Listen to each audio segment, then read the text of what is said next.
Olá, companheiros. Esse vídeo é parte de uma série que eu estou gravando sobre a crise mundial e a Covid-19. Em vídeos anteriores eu falei sobre a falsificação de dados e a incorreção de muitos dados e de informações, principalmente estatísticas, a respeito dessa assim chamada pandemia. E hoje eu gostaria de falar sobre o avanço do Estado policial, que é uma das principais, se não a principal motivação da burguesia nos seus movimentos em torno dessa pandemia. Como de costume, aqui estão os meus contatos, forma de contribuir com esse trabalho financeiramente, porque não existe monetização e outras coisas nesse sentido de patrocinadores de redes sociais, nem nada disso.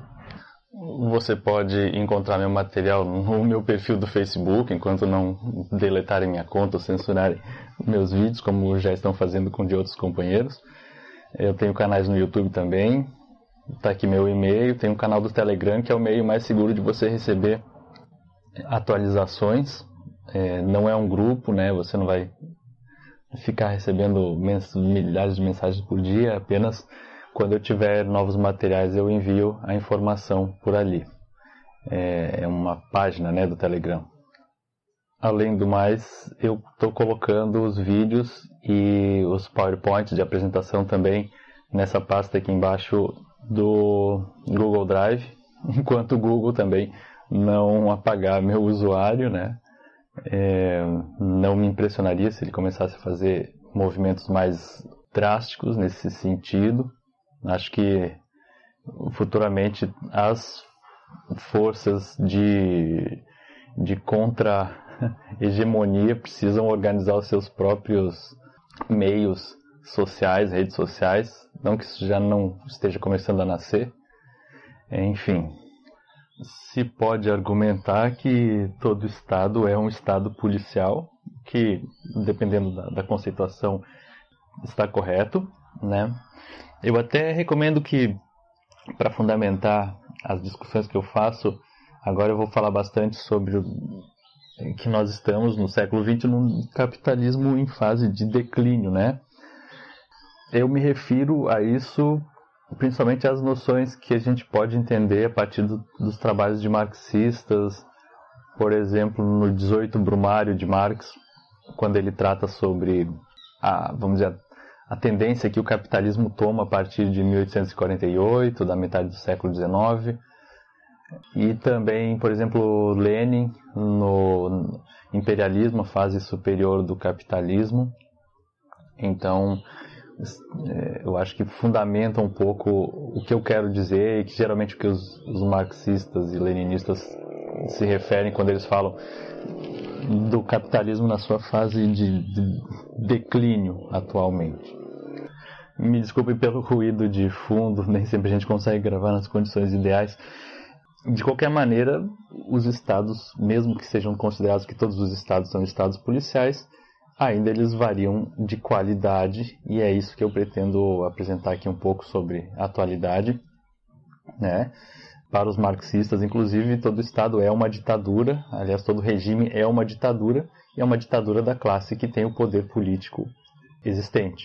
E a busca do comunista, do marxista, é da ditadura da classe trabalhadora, a ditadura das maiorias, ou seja, onde as maiorias estão organizadas o suficiente para impedir que minorias se apropriem dos meios sociais de produção daquela sociedade. Numa analogia simples, é como se as crianças do bairro estivessem suficientemente unidas para impedir que o valentão do bairro roubasse o lanche delas e pegasse a bola e pegasse para ele e quisesse mandar e bater nas crianças. Então é uma ditadura da minoria, que é a maneira de se conseguir a paz, né? Quer dizer, é uma ditadura que é o modo mais pacífico, né? Talvez crianças pensassem, não, vamos dar livros para o valentão, que ele vai deixar de ser valentão. Eu acredito que as crianças comunistas mais pragmáticas realmente se juntariam e falariam para o valentão assim, ó, se você quiser incomodar a gente, você vai ter que se entender com todo mundo aqui. Portanto, o Estado policial ao que eu me refiro, ou o Estado policial da classe trabalhadora, é de uma qualidade diferente do Estado policial da burguesia. E os atuais estados que se autodenominam democracias no presente são, na verdade, muito mais policialescos do que muitas das chamadas monarquias despóticas, despotismos esclarecidos, que a gente tem de mais, entre aspas, democrático na atualidade, são configurações de ditaduras bonapartistas como aquelas que começaram a surgir a partir do final do século XIX. Quando as oligarquias avançam com os seus estados policiais, isso não é restrito apenas à história do capitalismo. Anteriormente já se vê movimentos desse sentido. Ela avança no sentido da censura, do distanciamento e da desorganização das classes subalternas e também do aumento da vigilância.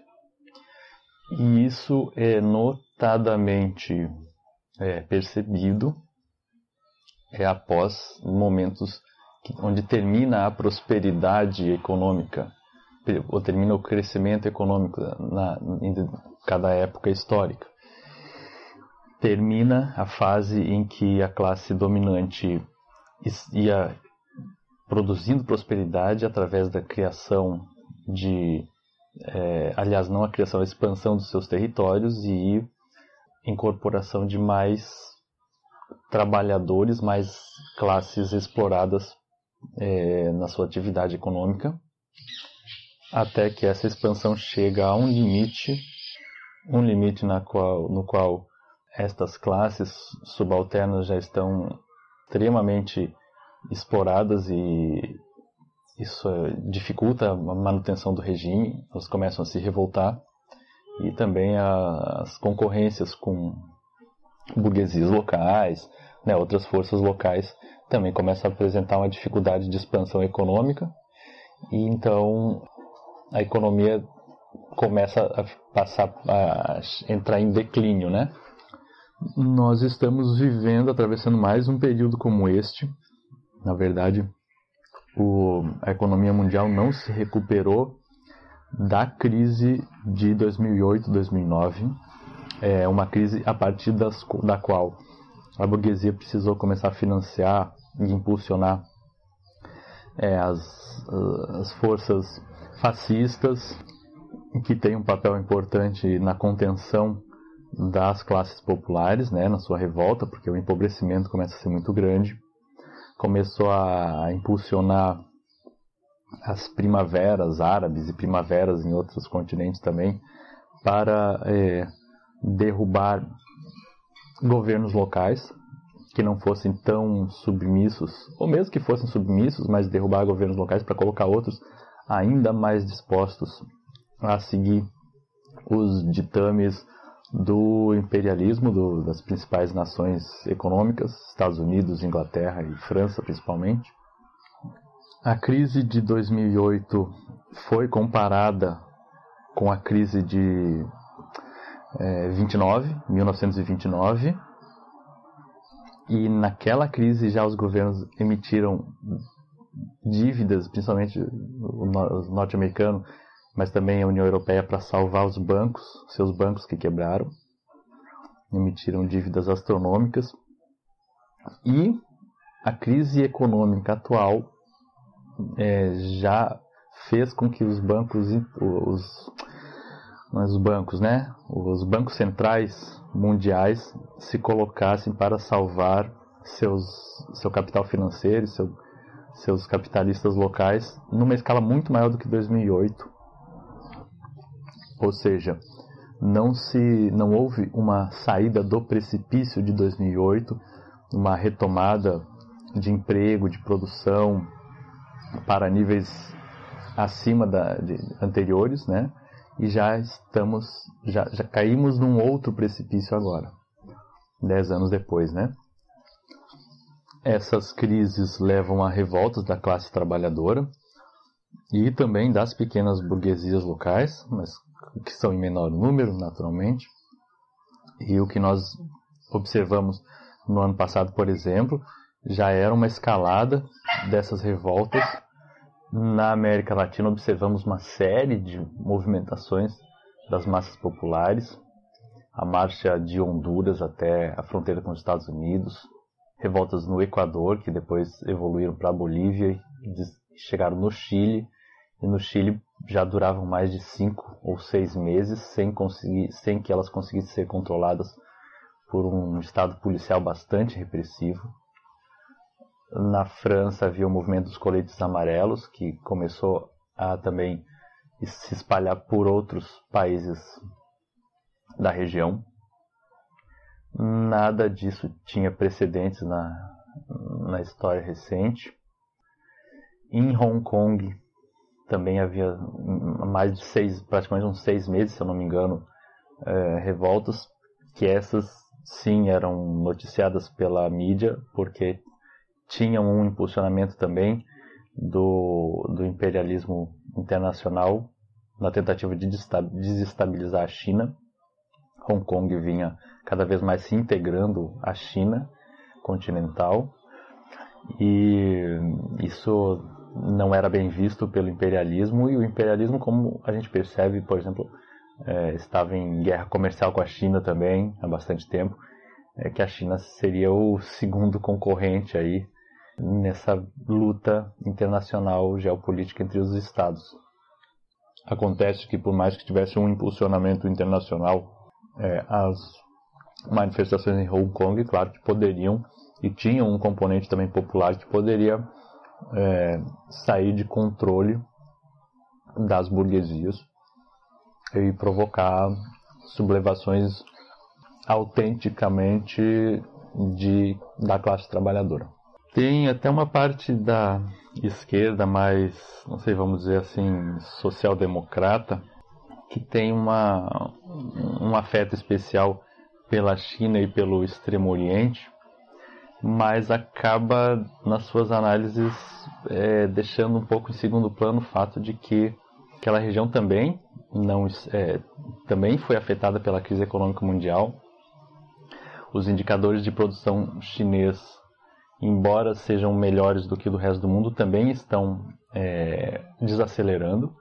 E para um país que tem 1 bilhão e 200 milhões de habitantes, ou seja, é mais ou menos o tamanho do Brasil, com 6 vezes a população do Brasil, isso é potencialmente explosivo na luta de classes entre a burguesia e a classe trabalhadora naquela região. As manifestações em Hong Kong também poderiam se espalhar para o restante da China continental e até outros países vizinhos. E todo mundo sabe, lá eles são famosos pelos salários de miséria, né? Os sweatshops. E a gente fala como se isso fosse um detalhe menor e um detalhe sem importância para a vida política daquele país. A China exporta para o mundo inteiro porque os seus trabalhadores são super explorados. Provavelmente a gente possa dizer mais super explorados do que em outros países industrializados.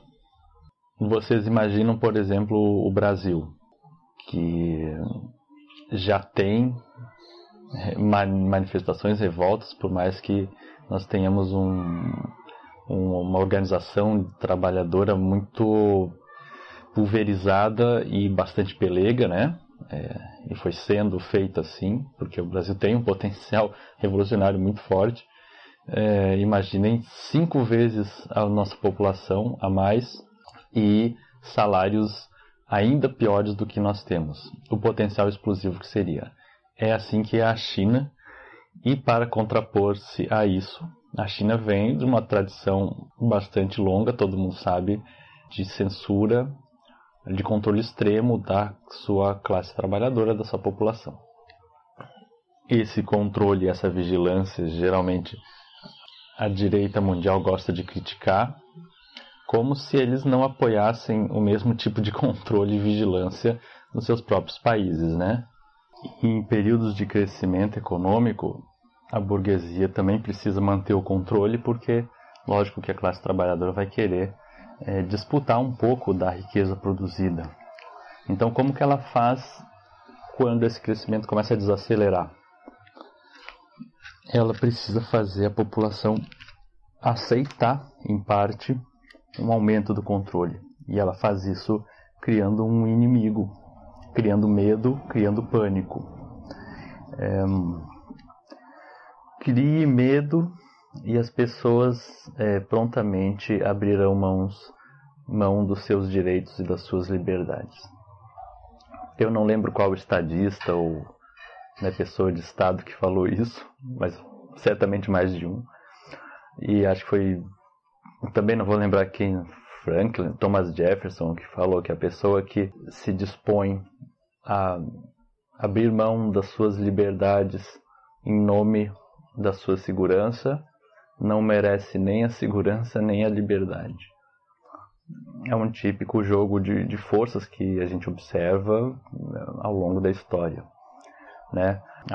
Muitas pestes lá no século XIV, por exemplo, continham elementos que a gente pode analisar muito parecidos com os de hoje também, e outras estratégias de outros momentos históricos. A Europa feudal, quer dizer, controlada por reinos, né, e ligados à terra e territórios, e que precisavam dos seus camponeses também ligados à terra, e que tinham um braço também ideológico e cultural na Igreja Católica. Eles tinham uma concorrência de poder político das classes pequenos comerciantes que circulavam ali pela Europa e começavam a formar cidades e os burgos, né?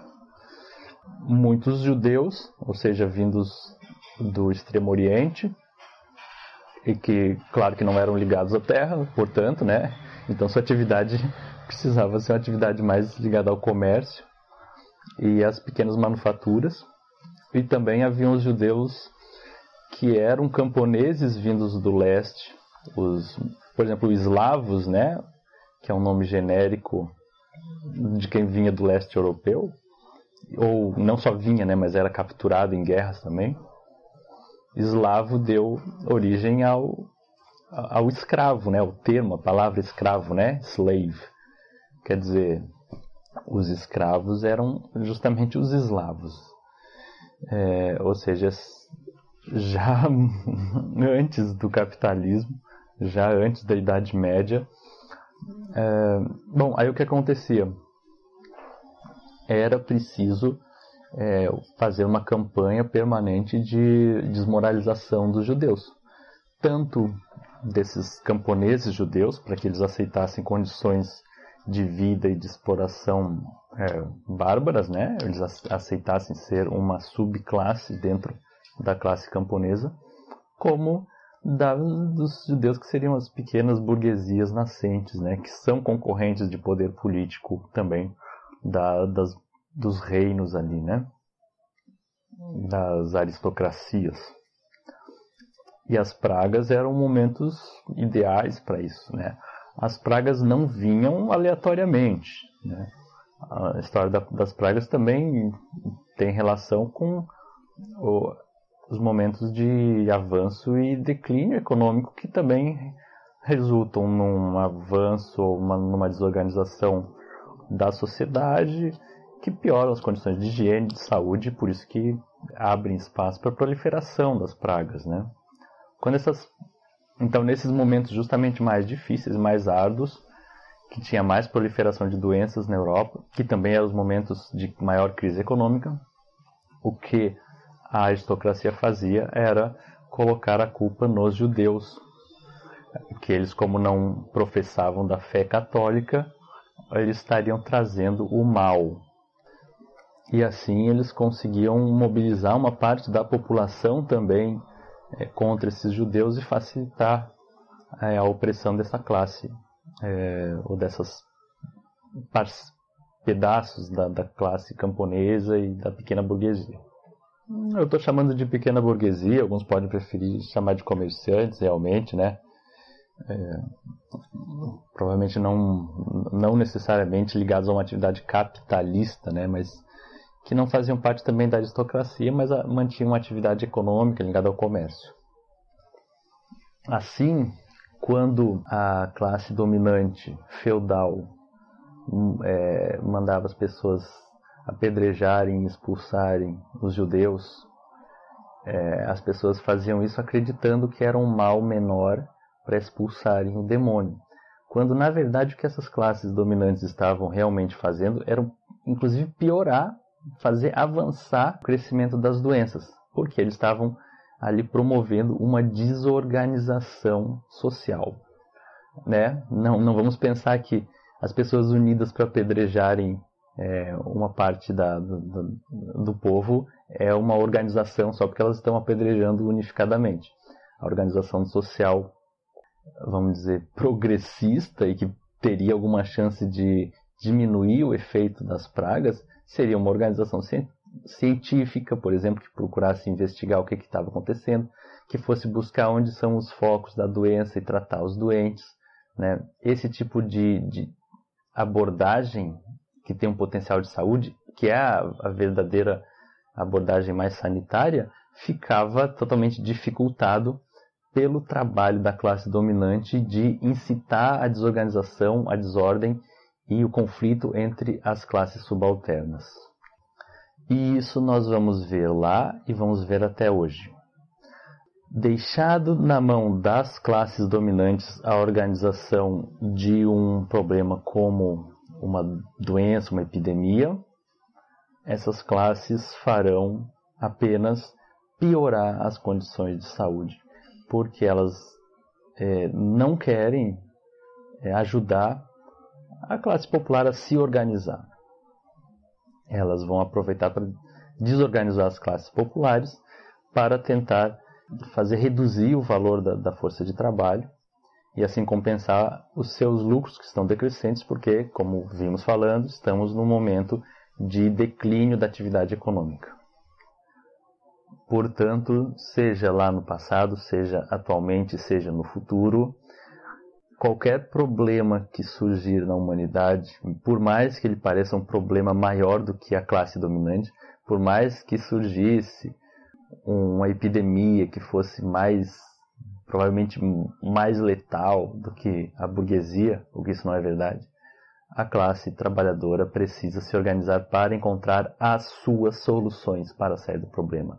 Ela jamais pode cair na falácia, na ilusão de que agora a classe dominante, devido a um problema aparentemente de ordem maior, a classe dominante vai facilitar um pouco a sua vida, vai recuar um pouco para dar as mãos para todos resolverem esse problema maior. Muito pelo contrário. Se a classe dominante em algum momento der as mãos para a classe trabalhadora realmente, quer dizer, tentar ajudar a resolver os problemas da classe trabalhadora, ela corre o risco de perder a sua dominação. Isso ela não faz, eles caem atirando, mas não vão entregar a chance do poder político passar para as mãos da classe trabalhadora. Em momentos de dificuldade econômica global, também começa a haver os conflitos entre as classes dominantes dos seus respectivos estados. E como a gente observa, isso vinha crescendo, as tensões entre Estados Unidos e Irã, né? Foi ainda em janeiro que assassinaram um chefe, talvez a pessoa mais importante do Irã, que era o chefe das Forças Armadas. A guerra comercial contra a China e uma confusão, uma desorganização da União Europeia, que tem um peso no imperialismo mundial. O Brexit é um problema que não vinha sendo solucionado, né? Já está se arrastando há mais de um ano ou dois. Inclusive, agora havia um crescimento de um setor da esquerda da Irlanda do Norte, que era mais ligado à Irlanda do que ao Reino Unido, e que então havia um risco de que esse setor provocasse ainda mais uma divisão no Reino Unido, e isso dificulta as coisas para uma nação imperialista que já foi o xerife do mundo, que é a Inglaterra, né? Como já falei, na França, as manifestações dos coletes amarelos também dificultam o poder político de outro dos 3 principais países imperialistas, né? Nos Estados Unidos, desde o primeiro dia em que o Trump colocou os pés na Casa Branca, os democratas fazem campanha para enfraquecê-lo, né? E culminando nessas ameaças de impeachment que a gente tem visto ao longo dos últimos meses. A Itália também era uma forte candidata a se afastar cada vez mais da União Europeia. Ela estava se aproximando da China muito no final do ano ainda passado, quer dizer, pouco tempo antes de começar o tal Covid-19. A Itália estava assinando acordos de união econômica com a China, com as rotas chinesas, as rotas da seda chinesa. Foi o primeiro e único país da União Europeia a fazer isso. Isso irritou a União Europeia, naturalmente. Mas o fato é que a Itália percebia cada vez mais que não era muito negócio. A União Europeia, vamos dizer, a França e a Alemanha não estavam mais ajudando, estavam quase mais atrapalhando do que ajudando, né? Durante até o coronavírus, agora ficou claro isso, né? Quando a Rússia foi mandar auxílio para a Itália, né? Sinalizando como esses 2 países têm melhorado suas relações diplomáticas. A União Europeia impediu que os aviões russos cruzassem o seu espaço aéreo, forçando os aviões russos a irem até lá para baixo da Turquia, para depois passarem pelo mar Mediterrâneo.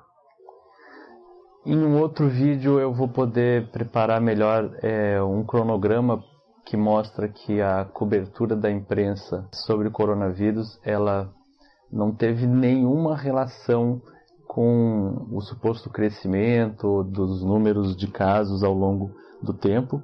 Ela teve relação com uma agenda econômica do despencamento das bolsas mundiais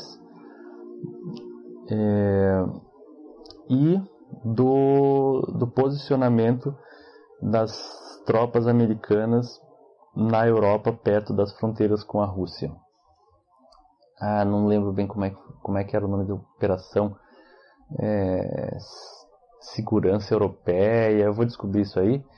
Mas foi o maior movimento de tropas norte-americanas, se eu não me engano, desde a década de 70, desde a Guerra Fria.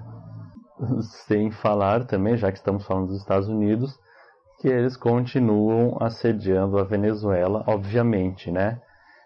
Percebendo cada vez mais que eles não conseguem ter um controle, ou estão perdendo cada vez mais o controle sobre o Oriente Médio e suas jazidas, que inclusive estão comprometidas. Os Estados Unidos, é claro que não vai tirar o olho nem do Brasil e nem da Venezuela. O Brasil entrega de bandeja, né? Bolsonaro é um lambibotas do Trump, mas a Venezuela não entrega de bandeja, só que a Venezuela é vizinha do país, né? Então, para que gastar bilhões lutando por um petróleo do outro lado do continente, se é possível subjugar um país que é só um pulinho de distância e que tem também maiores reservas de petróleo do mundo. Essas brigas internacionais, claro que acenam para possíveis conflitos armados, possíveis guerras, né? Só que essas guerras têm um preço muito grande. Vamos lembrar que, por exemplo, o Trump está em ano de eleições, que já vai ser, ou já seria um ano crítico mesmo que não tivesse um cenário de guerra, considerando a briga entre republicanos e democratas. Infelizmente, com uma esquerda lá que acabou de capitular também e largar o seu protagonismo, abrir mão do seu protagonismo. Enviar tropas para outros países é uma jogada política arriscada para um presidente que procura reeleições, porque o envio de tropas tem um potencial de criar desgaste para aquele presidente, né? As tropas vão à luta, percebendo que elas não têm nada a ver com aquela guerra. Daqui a pouco os soldados podem, além das baixas, né, que vão irritando a população, é um custo que também vai irritando uma população que está com desemprego crescente, tá também muitos desabrigados, né, pessoas sem casa e tal, moradores de rua nos Estados Unidos, muitos imigrantes. E daqui a pouco as tropas voltam, inclusive elas voltam armadas, né? Isso é muito complicado para um regime como o norte-americano, né? Principalmente, onde o porte de armas é um pouco mais facilitado. E as burguesias de todos os países, e principalmente a burguesia imperialista, né? Os grandes ali, eles aprenderam uma lição muito dura com a Primeira Guerra Mundial, que é a possibilidade, como é possível e provável que a classe trabalhadora se rebele em momentos de guerra. Né? Durante a Primeira Guerra Mundial, houveram várias sublevações e até revoluções populares na Europa Oriental principalmente, mas a classe trabalhadora estava ganhando força e culminou na Revolução Russa, né, de 1917, durante a própria guerra. Porque é lógico, né, as guerras mobilizam, em primeiro lugar, mobilizam uma força popular, coloca arma nas mãos desses soldados, então ele dá poder para as forças populares, que estão lutando contra burguesias externas, mas daqui a pouco elas podem resolver tomar o poder político local, né? Isso acontece, pode acontecer. A classe dominante não estava muito tão preocupada com isso antes disso, porque, por exemplo, a Guerra do Paraguai colocou armas nas mãos de escravos, deu liberdade para eles. Ainda esses escravos, quando voltaram para o Brasil, se rebelaram, ajudaram a derrubar a monarquia, o que acabou que a burguesia brasileira e internacional até achou uma coisa boa, né? Só que aí, quando chegou a vez deles, a partir da Primeira Guerra Mundial, e a classe trabalhadora russa derrubou a monarquia, né, o czar, mas tomou o poder político do Estado, aí isso complicou as coisas para a burguesia. Eu estou dizendo isso por quê? É porque desde então a burguesia aprendeu uma lição muito séria, que é, primeiro, ela precisa controlar o seu, entre aspas, inimigo interno, que é a classe trabalhadora, antes de querer se aventurar em disputas de poder com outros países, outros estados. Durante a Guerra Fria foi a mesma coisa, né? Nas décadas de 60, por exemplo, os Estados Unidos, o governo norte-americano disseminou uma campanha muito forte de censura, de vigilância, de perseguição às lideranças populares do país, né? Para não se aventurar nas guerras que ele fazia aqui na América Latina, até na Coreia, até chegar no Vietnã, correr muitos riscos. Mesmo assim correu riscos, né? Com a guerra do Vietnã, por exemplo, isso causou não chegou a causar uma revolução popular, porque justamente eles o governo americano promovia uma repressão muito forte da classe operária no seu próprio país. Fizeram isso também em 2001, mais ou menos, né?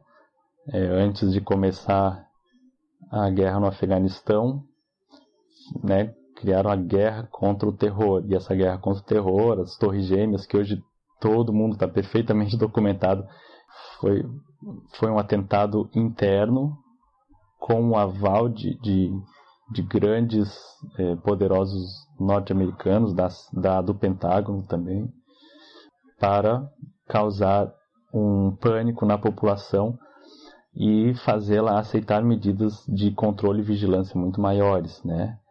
O chamado Patriot Act, a espalhar câmeras pelo país inteiro, e acabou isso virando a conduta do mundo inteiro, mesmo na cidadezinha do interior do Brasil aqui, que não tem nada a ver com terrorismo, não sei o que, tem lá as câmeras de vigilância. Isso é uma forma de aumentar o controle da classe dominante sobre a população trabalhadora, né? Estávamos num período de reinvestida neoliberal, mas era, vamos dizer, a primeira onda, então eles tentavam ainda parecer simpáticos, né? Lembram que aqui era em todos os lugares, sorria, você está sendo filmado, né? Quer dizer, para parecer uma coisinha bonitinha, engraçadinha, né? Dava até para dizer que a direita daquela época era uma direita cirandeira, né? Hoje eles nem perdem mais tempo tentando ser simpáticos. Acabou essa porra de sorria, acabou responsabilidade social, hoje é cortar na própria carne, né? E com essa exposição toda deve estar claro que as elites de um certo país, né, de certa população, não hesitam em cortar da própria carne quando precisam investir, ganhar controle sobre a população. Esse é um processo de importância política e econômica para elas, porque impede porque impede o crescimento de outras forças que possam concorrer com o seu poder político. Então, o capitalista, diante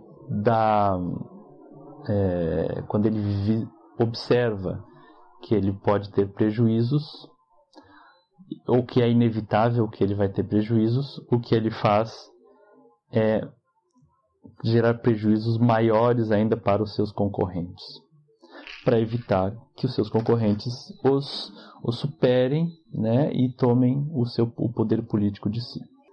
Esse é o significado da expressão cair matando. Bom, como eu falei, eu vou precisar de um vídeo para elaborar melhor a cronologia da cobertura da burguesia e vamos dizer, da construção da narrativa sobre o coronavírus. Ela já está clara a partir do que eu obtive por enquanto, que ela segue uma agenda muito ligada, perfeitamente sincronizada com a quebra das bolsas e com a movimentação das tropas norte-americanas para o extremo do leste europeu. Mas o que a gente precisa salientar aqui é que essa quebradeira, portanto, ela já era inevitável, ela já estava prevista, a quebra econômica. E, na verdade, isso já vinha sendo anunciado no ano passado, assim, por vários canais de esquerda, de direita, que fazem análise econômica. Os indicadores mostravam que nós estávamos passando por um período de nova bolha financeira, onde os ativos financeiros, as ações e outros tipos de letras do tesouro e tal, estavam inflacionados para valores irreais que não condiziam com os indicadores de crescimento econômico, industrial, ou seja, não condiziam com a produção, não tinham um lastro, era uma bolha. Considerando que as manifestações populares já estavam com muita força, elas já eram maiores do que, sem precedentes nos últimos anos ou até décadas, o potencial explosivo e revolucionário dessa quebradeira geral, pegando uma classe trabalhadora que estava se organizando, estava relativamente organizada, era muito grande. Por isso, era extremamente importante desorganizar a classe trabalhadora, desmobilizá-la antes que a bolha explodisse. Com relação à China, por exemplo, não era apenas Hong Kong que tinha protestos, né? A gente que não fica sabendo, mas haviam protestos acontecendo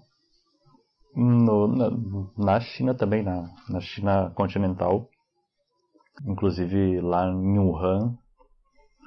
Geralmente os protestos na China, quando você procura na cobertura da imprensa, eles dizem foi protesto contra a construção de um incinerador de lixo, foi protesto contra a construção de um crematório, foi protesto contra a construção de uma unidade hospitalar, sei lá. Mas a gente tem que ter um pingo de desconfiança, né? Sabendo inclusive que o controle da informação é muito forte pelo governo chinês. Que é claro que se a população estivesse vivendo em condições boas, né?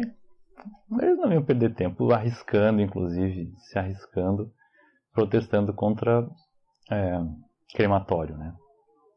Os protestos, inclusive bastante grandes, indicam uma revolta da população com respeito às suas condições em geral, mesmo que às vezes um crematório possa servir de estopim, de gota d'água. Se analisado também, eu expliquei isso no meu primeiro vídeo, mas eu acho que também é preciso depois desenvolver um pouco mais também a cronologia da resposta da China supostamente ao coronavírus em comparação com as declarações da China e as suas atitudes e o conhecimento científico que estava sendo produzido ao longo daquela época a respeito do vírus. A gente vê que não segue uma prioridade epidemiológica de saúde pública, né? A prioridade era a política econômica, inclusive o fechamento do mercado. Os mercados populares são uma coisa importante na China, culturalmente, e foi um fechamento que rapidamente se alastrou para outras províncias que também fecharam seus mercados. Também está em perfeita sincronia com o crescimento dos grandes supermercados, né, na China, que mostra uma tendência de concentração de capital lá, como no mundo inteiro, como em todos os locais onde a economia, o crescimento econômico começa a dar sinais de enfraquecimento, se nota uma tendência de concentração econômica, né? Ou seja, os grandes vão papando os pequenos. E os grandes supermercados, que já ao longo da última década se tornaram o setor mercadista mais importante da China, ultrapassando os pequenos mercados tradicionais, vinham já historicamente fazendo uma pressão para fechar esses mercados, que são seus concorrentes. Fechando esses concorrentes, eles podem praticar preços um pouco mais altos e segurar um pouco suas taxas de lucros numa economia que vem esfriando. Para se ter uma ideia da situação tensa na China, logo no primeiro dia, que foi lá em 25, 27 de março mais ou menos, foi suspenso o bloqueio das cidades, né? A quarentena lá fechava também os pontos de acesso de uma cidade para outra. Uma cidade vizinha de Wuhan continuou com o bloqueio, e os trabalhadores de uma cidade que vinham trabalhar em outra simplesmente foram para cima, viraram carros de polícia, inclusive a polícia da cidade ajudou, a polícia de Wuhan ajudou os trabalhadores de Wuhan a virarem os carros e atravessarem a ponte. Teve conflito inclusive aí a prefeitura chamou a polícia, como é que diz, né, com capacete e tal, esses batalhões de operações especiais, e o povo foi para cima, assim mesmo, para mostrar o descontentamento, né, porque esse tipo de medida de fechamento econômico, né, de atividade econômica, ele promove um estrangulamento da classe trabalhadora, e eles não ficam nas suas casas iguais ursinhos carinhosos. Enquanto a fome vai batendo, as dívidas vão aparecendo, né? Isso não é uma forma de ajudar a solucionar os problemas de uma sociedade, né? E em Hong Kong os protestos também voltaram, inclusive os protestos não pararam durante o toque de recolher em Hong Kong. Eles só foram um pouco mais suaves, mas inclusive alguns mudaram de estratégia, né? Já que não pode fazer grandes protestos de massa, e não é só porque não pode, né? A massa também fica amedrontada, se faziam estratégias de guerrilha mesmo, então bombas, né? Se tocou fogo em locais, se colocou bombas, se fez bombas falsas e fez ameaça para assediar as forças policiais e a população, né? Então, né, as revoltas da população, elas continuam, as tensões continuam, né? E aqueles que assim ficam batendo palma para a eficiência da China, não sei o quê, acabam caindo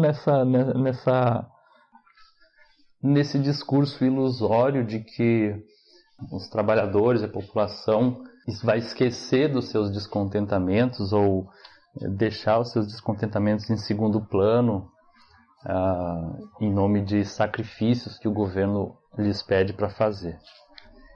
E lidar com a burguesia é sempre assim, com as classes dominantes é sempre assim. Pode ter certeza, qualquer momento, qualquer classe dominante que solicite à sua população pequenos sacrifícios em nome de uma solução, pode ter certeza que a suposta solução que eles estão oferecendo é muito inferior aos sacrifícios que elas estão demandando. Se o descontentamento era inevitável, é inevitável, a revolta é inevitável, como já retornou inclusive em Hong Kong, por exemplo, por outro lado, o governo também saiu com alguns passos, alguns movimentos adiante, no sentido do controle da repressão, que é como as elites sempre fazem, né?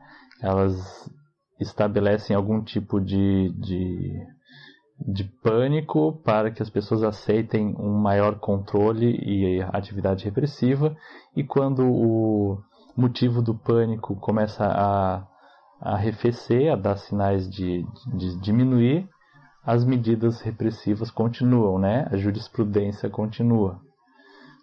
No caso da China, por exemplo, agora os chineses precisam usar um aplicativo que informa a sua localização e a sua suposta situação de saúde para a polícia, e não se sabe que outras informações o aplicativo manda à polícia, mas o aplicativo rastreia o local onde a pessoa está, e em vários checkpoints, que eles chamam, né, pontos de checagem, a pessoa tem que botar o seu celular ali, e a maquininha da checagem vai dar 3 tipos de cores, né? Verde, a pessoa é autorizada a passar; amarelo é suspeito; vermelho não é autorizado e precisa reportar às autoridades. O algoritmo do aplicativo, a megacorporação que desenvolveu, a Alibaba, né, não revela, lógico. E, bom, o que as grandes corporações de rede social conseguiram fazer nesses últimos anos foi transformar essa palavra algoritmo numa palavra demonizada, né? Porque todo mundo que atua em algum tipo de militância, por menor que seja, que trate de algum discurso que não agrada às classes dominantes, ao regime, já foi vítima desses algoritmos dessas grandes redes sociais, Facebook, né, junto com o WhatsApp, o Google e o YouTube. Você entra nessas redes sociais e vê todo tipo de absurdo, de incitação de violência, de preconceito, de impulsionamento do fascismo. Aí você escreve qualquer coisa até bem suave, e eles vão lá e censuram, porque supostamente violaria as regras da comunidade, regras que ninguém sabe quais são, né? Regras totalmente arbitrárias. E agora essas regras vão valer também para a locomoção, né? Já estão valendo para os chineses. Ele coloca ali o algoritmo, que ninguém sabe de onde viu, vai dizer se a pessoa pode atravessar ou não um local, pode pegar um ônibus para ir para outro estado, pode pegar um aeroporto, um avião, tudo em nome de que ele está sendo, é para a sua segurança e para a sua saúde, né?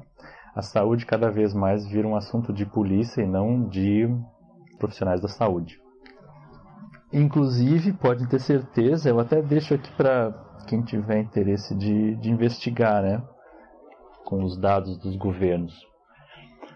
É só observar como que os gastos com o aparato repressivo policial dos estados têm aumentado e o gasto com o sistema de saúde tem diminuído, e essa tendência vai continuar, e se é que não está até aumentando com o coronavírus. Quer dizer, o coronavírus não está sendo pretexto nenhum para governo nenhum aumentar os gastos e investimentos com saúde, e muito pelo contrário, eles estão aumentando os gastos com aparato repressivo, mostrando que eles não estão nem aí com saúde, eles estão pensando em conseguir controlar mais a população nesse momento atual político-econômico. E esse tipo de aplicativo já está sendo desenvolvido também aqui para o Ocidente. De diversas formas eles vão experimentando, né? Uma delas, inclusive, já foi... Bom, já até Ministério da Saúde, aplicativos de monitoramento de saúde dos Ministérios da Saúde, até aqui do Brasil, já foi denunciado, né? Que eles têm os malwares que enviam todo tipo de dado, né? Que está no seu celular para o Ministério da Saúde. Lembrando que agora os dados de todos os órgãos do governo, eles são integrados e centralizados pela Agência de Inteligência Nacional, né? Então esse aplicativo que você baixa para o Ministério da Saúde ajudar você a monitorar sua saúde, ele pede autorização para acessar, inclusive, os documentos do seu celular, os arquivos, as fotos, né? Não sei porque que o aplicativo quer acessar suas fotos, acessar microfone, câmera. E se você procurar as declarações desses grandes milionários ali, inclusive é outro tipo de investigação que é importante de ser mantida, né? Eu acho que, fazendo um parênteses aqui meio grande, mas todo mundo que trabalha em algum tipo de imprensa supostamente revolucionária devia desenvolver certas metodologias de ir um pouco além de ficar dependendo das notícias que saem da imprensa burguesa. Eu acho uma pena ver como os principais canais chamados progressistas, eles basicamente se pautam pelas notícias da imprensa. O que eles fazem, portanto, é melhor do que fazer nada, né? Lógico. Essa crítica não é para que parem de fazer isso, mas na busca de tentar aperfeiçoar um pouco o que estão fazendo. Quando a gente fica dependendo das notícias da imprensa para fazer a nossa própria pauta, a gente já começa a receber só as migalhas e os pedaços do quebra-cabeça que a imprensa permite vazar. E é o que a mídia alternativa tem feito, com algumas exceções, que é quando eles fazem um trabalho de rua, vão em manifestações populares que a imprensa não cobre, né, obviamente. Mas, enfim. Então pegam esses pedaços de informação que a imprensa se permite escapar, já distorcidos, e procuram usar a intuição para tentar construir uma narrativa mais condizente com a realidade. Né? Só que isso é continuar funcionando a reboque dos meios de comunicação burgueses. Então acho que se deve investir mais em investigações, por exemplo, dos diários oficiais, dos dados oficiais de gastos de governos. Isso é feito aqui e ali por alguns analistas, mas ainda não é uma prática do jornalismo de resistência. Deveria ser. E também as declarações dos grandes milionários, que não são muitos, cada vez diminuem mais, né? É só pegar nessas revistas Forbes aí, as listas dos 500 mais ricos do mundo, nem precisa dos 500, dos 100 mais ricos do mundo, E em momentos atuais de crise, eles não estão passando férias em Bahamas, né? Eles, ou pelo menos seus porta-vozes de suas fundações, estão bem atiçados, agitados, procurando se posicionar bem. E esse posicionamento eles precisam acabar manifestando nos órgãos de imprensa, que inclusive são seus funcionários, né? Não é que eles vão abrir o jogo, mas eles precisam se posicionar e aparecer, porque eles precisam dar satisfações para seus acionistas, seus clientes, seus parceiros, né, os stakeholders. Então, se a gente começar a observar atualmente os discursos desses, né, grandões aí nas entrevistas, na mídia, a gente vai ver vários padrões e que vai nos sinalizar para onde eles estão apontando e o que eles querem nos convencer e nos direcionar a aceitar. E uma dessas coisas é que viveremos, o mundo após o coronavírus será outro. E o que eles querem dizer com isso? Que eles não dizem, mas deixam nas entrelinhas apenas, né? Eles dizem em linhas travessas, né? Que o cidadão precisará ser monitorado mais profundamente. E falando do monitoramento de celular, portanto, é uma coisa que já está sendo desenvolvida aqui no Ocidente. Ele vai fazer, olha que nome bonito, não é mais espionagem, é rastreamento dos contatos, né? Eles estão falando contact tracing, olha que bonitinho, vai rastrear você através do seu celular, os seus contatos, as pessoas com quem você circula, as pessoas que você encontra, e é claro que eles vão usar isso para barrar as reuniões, os encontros das pessoas que procurem fazer algum tipo de organização contra o sistema, protestos, entre outros. Além de verificarem as mensagens e então saberem as estratégias que estão sendo tratadas, né, para se posicionarem com antecedência. Quem acredita que isso é estratégia de saúde pública está simplesmente negando, ignorando o conhecimento acumulado de administração pública da saúde ao longo de pelo menos um século e muito mais. Políticas de saúde pública, elas não se baseiam em monitoramento individual, que é uma coisa caríssima e ineficiente. E mesmo que você queira acreditar que isso é de saúde, então explica por que isso está envolvendo, na verdade, mais polícia do que equipe hospitalar. Os trabalhos de saúde pública, eles fazem amostras que são representativas da população. Porque é totalmente irrelevante você pegar assim, o movimento de uma pessoa, se a pessoa vira tal esquina, vira outra. Se fazem coletas populacionais representativas e aí se sabe os movimentos e além das coletas, o conhecimento que já se tem sobre a mobilidade das populações e aí se consegue antever e prevenir para onde uma epidemia pode se desenvolver. Não é preciso, isso aí não precisa fazer amostragem, fazer rastreamento da população inteira. É igual uma pesquisa científica, você achar que a pessoa, o cientista que quer pesquisar uma população, ele vai ter que conversar com cada indivíduo daquela população. Não. Através da metodologia se consegue determinar quantas pessoas e qual distribuição de idade, de sexo, enfim, dependendo qual a necessidade da pesquisa, quantas pessoas é necessário para se ter uma amostra representativa da população. É assim que a saúde pública atua mundialmente há séculos. Desculpe, há séculos não, mas é pelo menos um século, né? O monitoramento policial é que precisa ser individualizado, né? Porque dentro de uma mesma população que se sabe, que se locomove de um lugar para o outro, são indivíduos específicos que em atividades que fogem a esse previsível, nesses momentos estão organizando atividades antissistêmicas, atividades revolucionárias.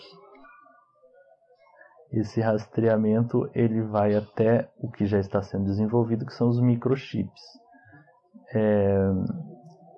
O projeto, como é que é? A ID 2020, né? Olha só que nome sugestivo, Identidade 2020. Colocar implantes de microchip que vão, né, esse é o pretexto, monitorar as suas condições de saúde. Né? Aí com esse microchip você está sendo vigiado 24 horas por dia. E além de vigiado, né, daí o microchip tem aquele maravilhoso algoritmo tão misterioso e arbitrário quanto os outros algoritmos que a classe dominante vem submetendo a gente nas redes sociais. Um algoritmo que vai dizer para onde você pode ir, para onde você não pode ir, quando você deve se reportar às autoridades e assim por diante. Autoridades, lembre-se, não vão ser as autoridades médicas, vão ser as autoridades policiais, né? Se piscar lá o seu microchip em algum escritório, não vai ser, vai ser numa delegacia, não vai ser num hospital. Quem vai te procurar vai ser um oficial de polícia, não vai ser um médico. Quem achar o contrário, né, quem achar que agora a burguesia realmente resolveu se preocupar novamente com a população, com a nossa saúde, depois de todo um avanço neoliberal no mundo inteiro, destruindo os programas de saúde pública, destruindo aqui no Brasil o SUS, privatizando a saúde nos Estados Unidos, na Europa, no mundo inteiro. Não, agora eles resolveram se preocupar com a nossa saúde. Bom, não vamos, então, se a gente quer acreditar nisso, não vamos tirar sarro das pessoas que têm suas crenças religiosas em anjos, em santos, porque às vezes é mais provável que essas crenças estejam certas do que a crença que a burguesia vai mudar de ideia e vai resolver ajudar a população. Esse monitoramento também passa pelos drones, né? Esses equipamentinhos aí que tem uma autonomia de voo, uma distância. Então eles expandem os olhos dos policiais, né? Tenha certeza que quem vai controlar esses drones não são os diretores hospitalares, né? Já pensou? Olha, tem um drone que chega aqui no seu quintal e é o pessoal ali do posto de saúde que está levando um termômetro no drone para você medir se você está com febre. Olha como eles são atenciosos. Olha, eles estão levando medicamentos através dos drones para cada pessoa, né? Né? Não precisar as pessoas irem, os médicos se deslocarem, né, a pé mesmo. E então, em locais, ao invés disso, o drone vai bem mais rápido ali e vai distribuindo medicamentos para cada pessoa. Olha como a classe dominante é bondosa, né? Colocando drones para melhorar a nossa saúde, né? Não é isso. Os drones vão ajudar a polícia a nos vigiar mais de perto ainda, mais do que com essas câmeras que ficam nas esquinas das ruas aí. Esse novo mundo que iremos ver, que está sendo propagado pelas classes dominantes, é esse novo mundo onde a gente vai aceitar essa vigilância. Eles estão nos fazendo essa campanha para que a gente já vá se acostumando, né? Sabe, é melhor já ir se acostumando? Então é melhor já ir se acostumando com drones, com o celular. Daqui a pouco eles vão dizer que o dinheiro é sujo, já estão fazendo essas campanhas, né? Dinheiro é sujo, então vamos abolir o dinheiro, vamos usar só cartão, de preferência nem cartão, né? No seu celular, que aí essa informação também já vai sendo submetida imediatamente nos bancos de dados, onde você está, o que você está comprando, já vai para os algoritmos e para a polícia na hora. Inclusive foi passado no projeto de lei de estado de calamidade, né? Eu vou procurar quais são os números desses projetos aí. Aqui no Brasil e provavelmente em outras partes do mundo também, esses experimentos estão sendo todos globais. A possibilidade do Estado pegar bens da população em nome de necessidade de recursos para contornar a calamidade pública. Só que o projeto de lei daí vira jurisprudência, né? se estende a calamidade pública, ou se estende o projeto para muito além da calamidade pública, né? E se vai passando esse tipo de legislação e começam a fazer pequenos ensaios. Até o momento que, com esse dinheiro eletrônico, se monitora exatamente em tempo real quanto você está gastando, se sabe quanto você está recebendo também. E aí eles têm uma ideia, os computadores, a tecnologia é perfeitamente capaz de fazer isso, de fazer pequenas retiradas, como se fosse um imposto, né? Como se fosse um imposto de surpresa, né? Um imposto extraordinário. E aí eles vão tendo a noção de quais indivíduos e grupos eles podem tirar um pouco mais, um pouco menos. Mais ou menos como aqueles confiscos ou aquele confisco do plano Collor que nós experimentamos aí na década de 90. Bill Gates já deu para o coronavírus o nome de, para o Covid, né, para a Covid, o nome de Pandemic One, quer dizer, Pandemia 1, deixando muito claro que ele espera que hajam outras pandemias, né? E essas pandemias aí vão surgindo localmente, né? Que tal fazer pandemias locais, dependendo de como anda a luta de classe em cada ambiente.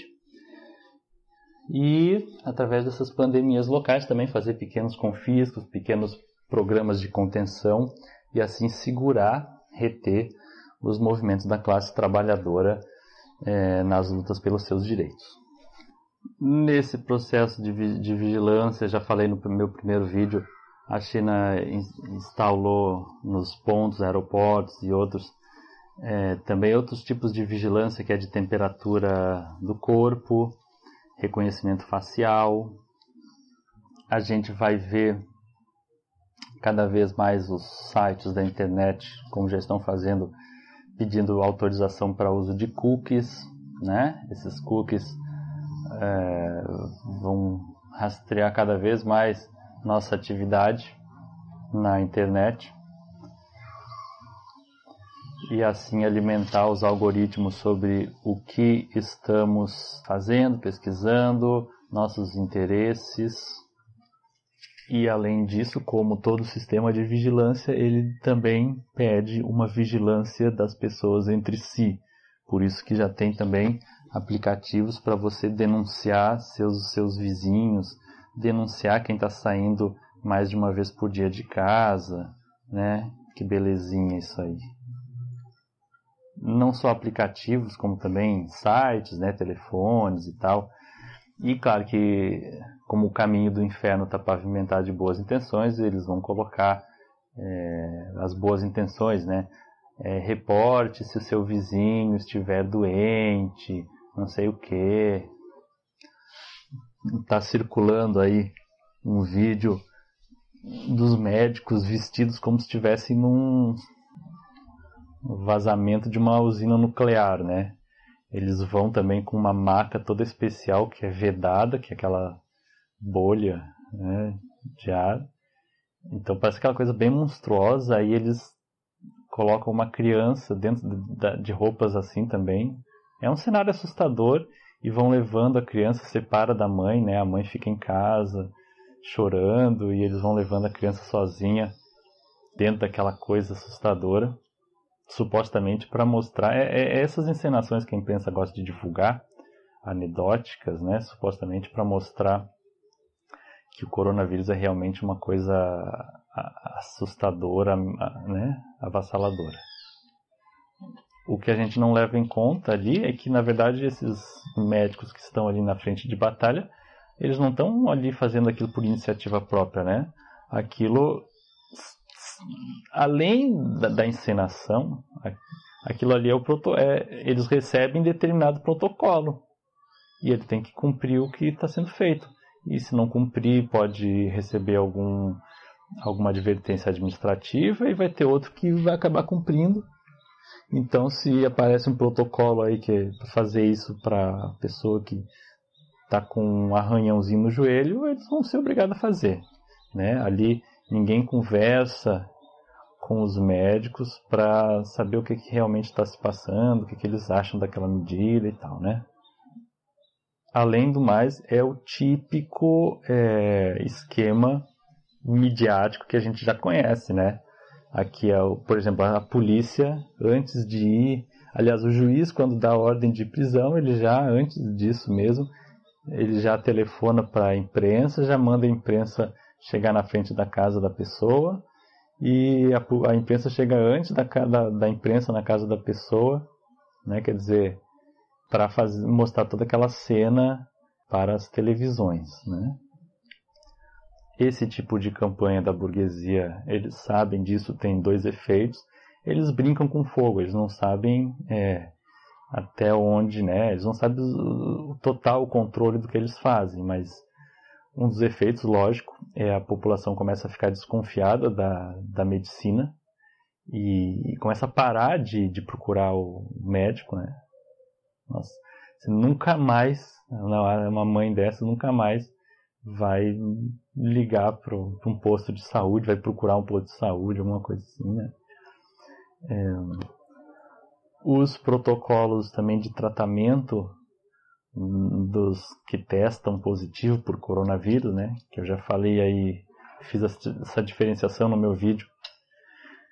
Quem está com coronavírus e quem está doente de coronavírus, né? São duas coisas diferentes. Que é como nós todos aqui podemos, e a todo momento nós estamos com algum tipo de vírus de gripe, mesmo quando não estamos gripados.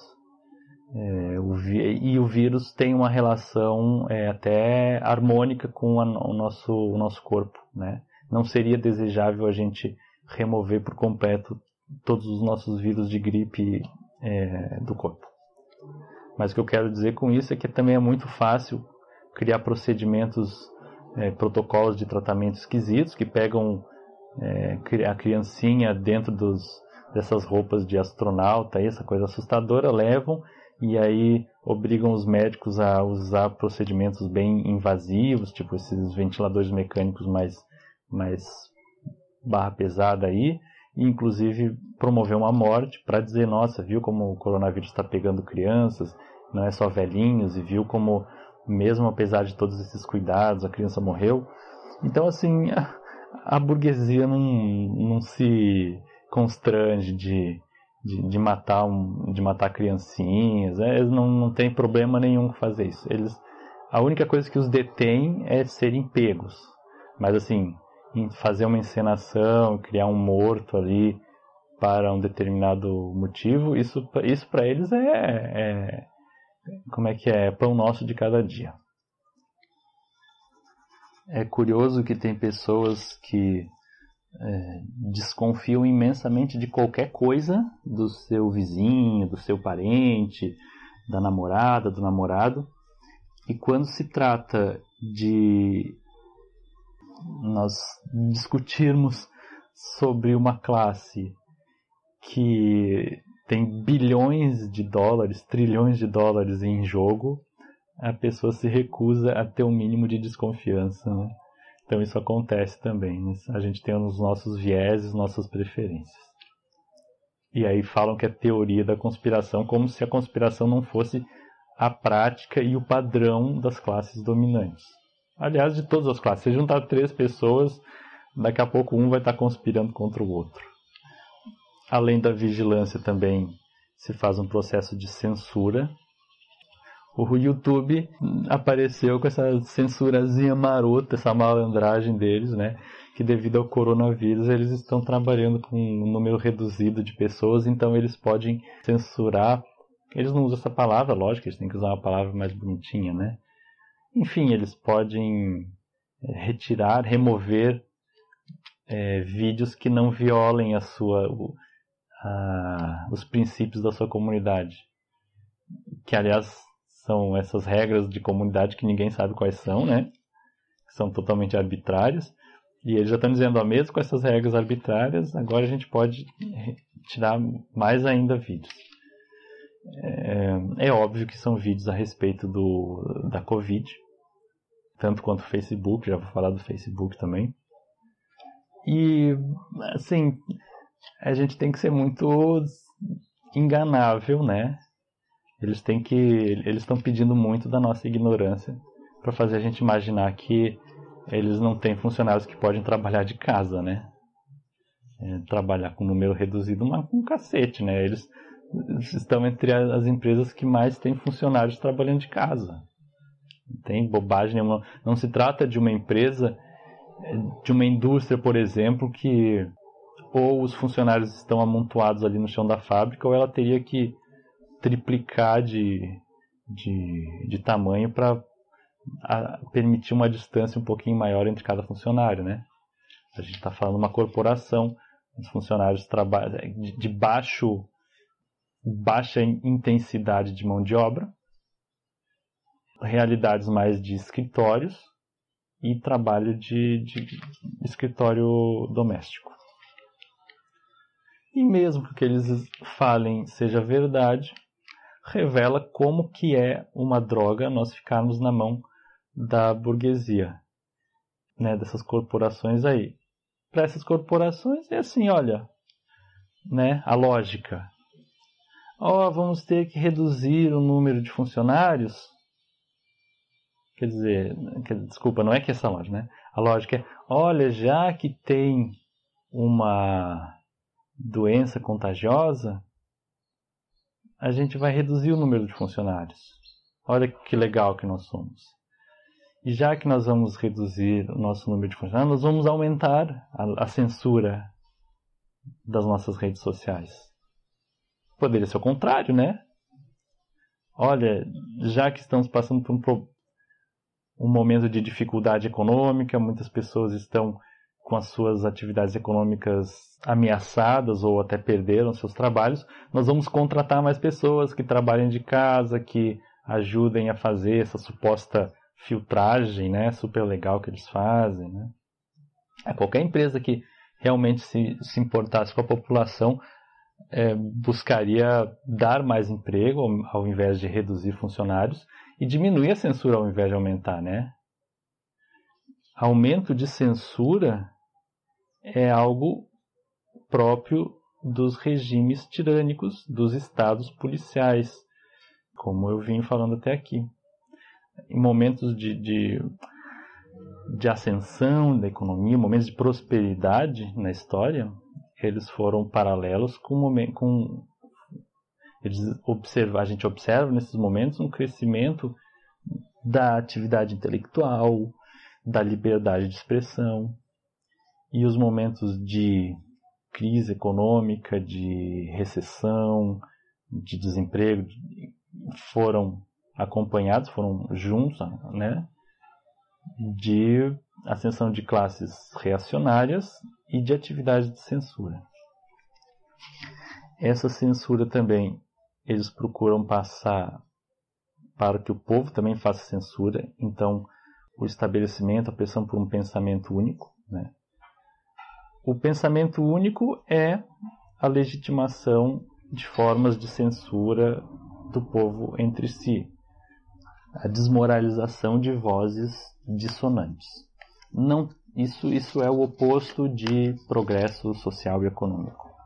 Não estou falando isso de um ponto de vista moral, porque eu acho que é assim, mas de um ponto de vista de história. É só checar na história que ela confirma o que eu acabo de falar. Governos também manifestaram suas preocupações de que com as quarentenas, como as pessoas estão em casa demais, elas vão usar muito a internet, e isso provoca quedas na internet, que também é uma dimensão, né, um bracinho da censura, essas quedas na internet. Como assim? Porque as pessoas estão em casa demais, como se no trabalho não usassem a internet. Inclusive os locais de trabalho muitas vezes utilizam muito mais fluxo de internet do que ambientes domésticos. Quando, na verdade, o que isso tem mais cara é de ser um pretexto para justificar que as companhias de comunicação ofereçam serviços cada vez mais ruins, cada vez mais precários, né? No Brasil, por exemplo, depois dos bancos, as telecomunicações são as campeãs de reclamação e de processos do consumidor contra mau atendimento, né, mal prestação de serviço. E o que elas mais querem é poder reduzir ainda mais seus investimentos, seus gastos econômicos, né? Elas já precisaram ser salvas, né? Já são devedoras de impostos. Temer aí salvou não sei quantos bilhões de impostos aí dessas grandes empresas de telecomunicação. Então elas não estão a fim de investir e aumentar a circulação de dados, a sua infraestrutura de comunicação, muito pelo contrário. E o outro braço desse Estado policial, que é o de desorganizar a classe trabalhadora, passa por esse distanciamento, que ele envolve, como nós estamos vendo aqui, a desconfiança social. Então você vê que as pessoas tratam umas às outras agora como possíveis portadoras de doença. Então ou eu vou ser infectado por alguém, ou eu vou infectar alguém, né? O que é ainda pior. Quer dizer, a experiência social que a burguesia está procurando desenvolver em nós é uma experiência desagradável. Socializar-se, agora a burguesia está tendo maior empenho para transformar em sinônimo de algo perigoso, algo ruim. As pessoas precisam ter medo uma das outras. Isso faz parte de todo um projeto, é o ponto mais alto que a gente está vendo de uma lógica capitalista que vai contra...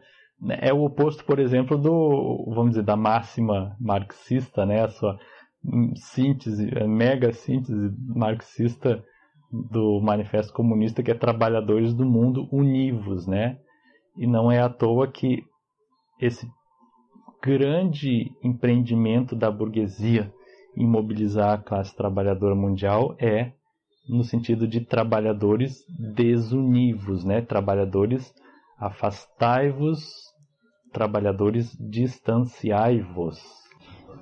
A experiência da rua, né? Pode ver que a burguesia odeia, sempre faz campanha contra tudo que seja povo na rua. Ela não gosta. Ela sempre acha um jeito de criticar, tenta tirar algum lucro com o povo quando o povo sai nas ruas, por exemplo, carnaval e tal, mas no geral ela não gosta. E ela prefere dar um jeito de controlar essa atividade. Por exemplo, atividade de massas nas ruas, carnaval de rua. A burguesia está sempre colocando dificuldades para tentar concentrar o carnaval simplesmente na competição carnavalesca dos, como diz lá, né, das escolas de samba e das passarelas de samba. O futebol também é a mesma coisa, né? A burguesia prefere tirar o futebol de fora dos estádios, aquelas concentrações em torno dos estádios, as festas fora, antes, depois, e jogar tudo para apenas aquele jogo, né? Fazer um jogo cada vez mais chato, jogos de torcida única, as pessoas mais separadas por cadeira, tirar as gerais e os locais de ingresso mais baratos, botar ingressos bem caros.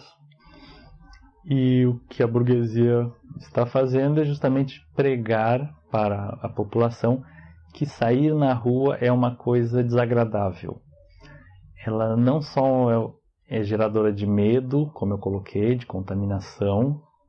Agora nós temos medo do ar, né? Tudo, observem que tudo na vida agora é sujeira, né? Não é só mais a terra. É terra, o ar, pessoas, animais. E além de desagradável, tem que ser além de uma situação de gerar medo, sair na rua, tem que ser algo de aborrecimento, né? De você sair e alguém te manda botar máscara para entrar em tal lugar, você não vê mais ninguém sorrindo, você não cumprimenta as pessoas onde você passa, você não dá vontade de falar na rua, às vezes você tenta puxar uma conversa com alguém na rua, a pessoa vira a cara. É uma experiência de criar um aborrecimento de sair na rua, de fechar as pessoas em casa. Isso não é só a saúde que vai mostrar os reflexos disso. Vocês podem ter certeza que as taxas de suicídio vão aumentar, se já não estão aumentando. e o suicídio ele é a ponta de um iceberg. Por trás das taxas de suicídio se tem um número imenso de pessoas que estão sofrendo, seja por depressão, que é uma coisa que a burguesia procura nos deixar deprimidos, né? Eu não sei como que as pessoas conseguem continuar assistindo televisão, elas ficam assistindo, procurando alguma opção, assim, alguma coisa, e só vem aquelas notícias deprimentes e elas ficam meio que dependentes daquilo, né? Mas não é só depressão, né? As taxas de suicídio aumentam devido ao desemprego, devido à falta de perspectiva de vida, né? As tensões familiares, a irritação familiar, né? Eu não quero que pareça que eu estou falando de depressão só como se fosse uma coisa individual, psicológica e orgânica, né? Ela é um sintoma de um contexto social que vai sendo desestruturado, né? A vida social vai sendo destruída. E assim vai, não abraçar mais ninguém, não cumprimentar, não dar as mãos mais para ninguém, não ver mais ninguém sorrindo, entrar em transporte público e tá todo mundo parece que doente, triste. Nas mãos da burguesia, a experiência social é uma experiência entristecedora. Promovendo essa desmoralização geral da classe trabalhadora, a burguesia consegue avançar mais nos seus planos, né? Então, né, quem achou que a burguesia agora está vamos dar uma tréguazinha para não criar mais dificuldades para a classe trabalhadora, ajudar o povo a superar o coronavírus, não. Eles estão aproveitando toda essa situação que gera uma desorganização, gera um pânico para passar leis de ainda mais roubo, né? É só observar os projetos de lei e as leis que foram aprovadas e as medidas provisórias ao longo desses meses de declarada pandemia. A maioria delas não teve nada a ver com sistema de saúde, tem a ver com retirada, diminuição de salários. Inclusive esses heróicos governadores e prefeitos que ficam posando aí como estão do lado do povo nessa luta, né? Foi só o governo federal autorizar reduções de salários provisórias e demissões que até no sistema de saúde, até na saúde local, eles estão dando férias para trabalhadores para poder economizar um pouco, porque agora estão autorizadas as férias não remuneradas, né? Então esses prefeitos que ficam fazendo demagogia de que estão lutando contra o coronavírus, o que explica que eles estão dando férias para os seus médicos, se não para aproveitar que essas férias são não remuneradas. Ou seja, aproveitando para economizar uns trocados. A recessão econômica faz com que, inevitavelmente, os governos nacionais, aliás, as burguesias nacionais, né, vão procurar novos mercados, entre aspas, né? Por novos mercados, entenda-se, novas fontes de recursos e de mão de obra barata. Falou em mão de obra barata, talvez vocês também tenham lembrado da África, né? Pode ver que o coronavírus não chegou ainda na África, entre aspas, que na verdade não é bem que não chegou, vai chegar, é porque os planos da burguesia para a África ainda não estão bem delineados, né? A cronologia de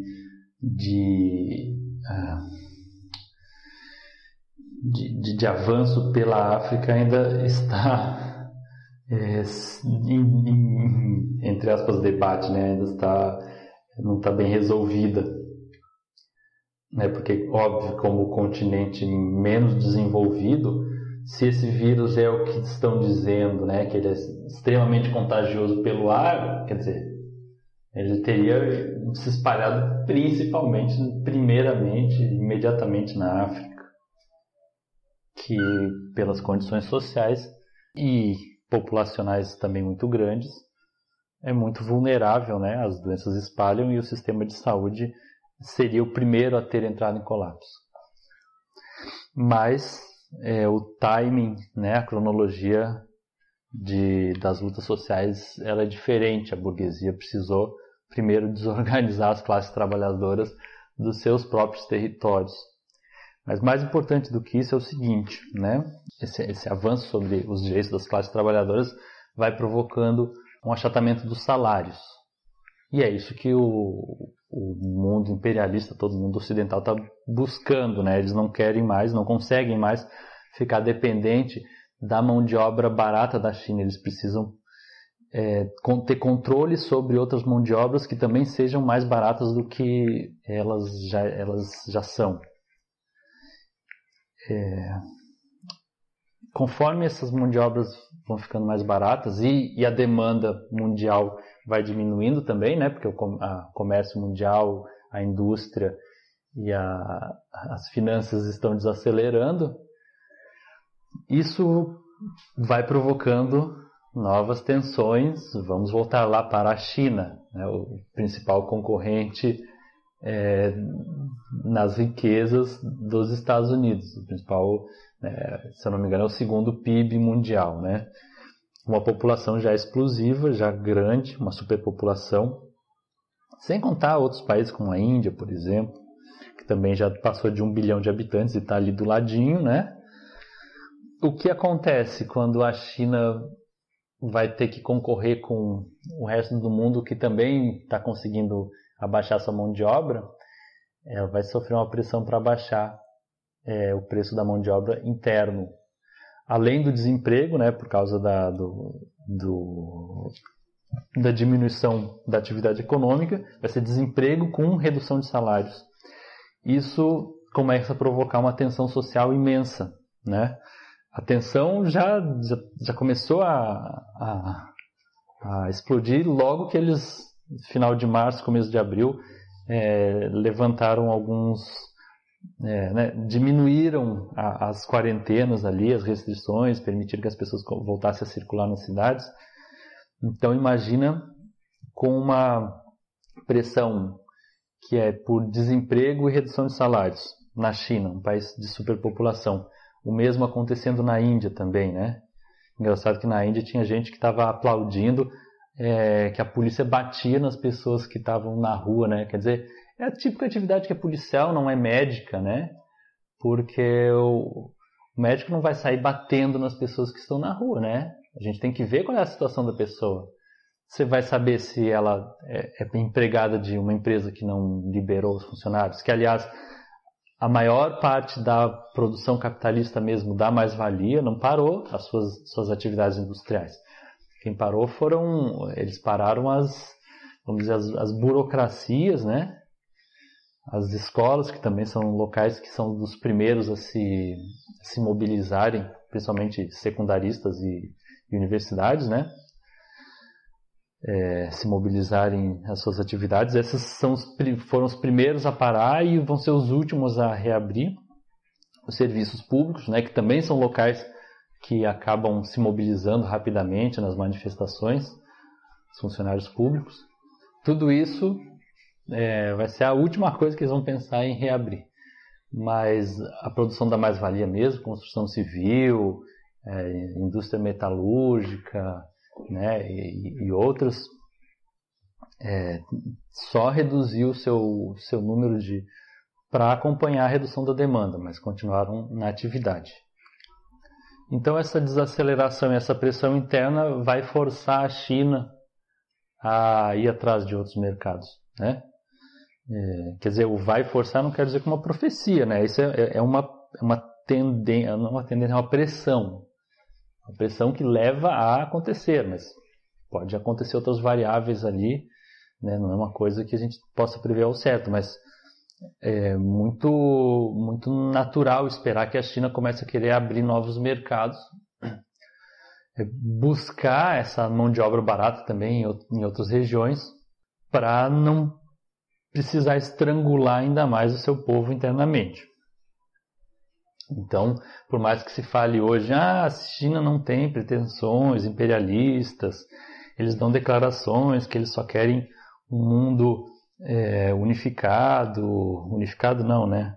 Um mundo com que cada país respeite sua autonomia e os interesses comuns, mas também respeite os interesses diferentes. Por mais que esse discurso, essas boas intenções estejam presentes, um dia chega a necessidade e ou eles vão atrás de mão de obra barata fora, ou a situação fica insustentável dentro. Mão de obra barata e recursos naturais. Só que o mundo já está ocupado. Cada lugar já tem seus donos, já está repartido. Principalmente os Estados Unidos têm certos quinhões, França aqui, outra ali, Inglaterra e outros parceiros menores, principalmente da União Europeia. Então, para dividir esse bolo é só a força. E é assim que se pressiona, assim que começam a surgir as pressões por guerras, né? Esse problema do segundo colocado querer disputar fronteiras com o primeiro colocado, né, não é novidade na história das guerras recentes do imperialismo. Vamos dizer, principalmente da Primeira e da Segunda Guerra Mundial, né? Não vamos pensar, tem muita gente que torce, inconscientemente assim, tem uma torcidinha, nossa, tomara que tenha alguma guerra, porque daí enfraquece os Estados Unidos, mas as guerras provocam uma economia de guerra no mundo inteiro, nos outros aliados, né? O Brasil, por exemplo, teve escassez e inflação durante a Segunda Guerra Mundial, né? A Segunda Guerra aconteceu lá longe, do outro lado do oceano, mas a burguesia local vai alocando seus recursos para a guerra, para os seus aliados, e deixando o povo se lascando. E assim eu encerro este vídeo, agradecendo a todos aí que assistiram até aqui, sobre esta relação entre o estabelecimento de um Estado policial, que é necessário para uma economia em crise que tem pressões por se desenvolver numa guerra entre as burguesias nacionais e suas forças. É preciso que nós, como classe subalterna, criemos as nossas próprias organizações e disputemos o poder político e o poder das demais organizações, começando pelos meios de comunicação, para criarmos a nossa própria agenda e estratégia diante dos desafios próximos que o mundo está nos impondo.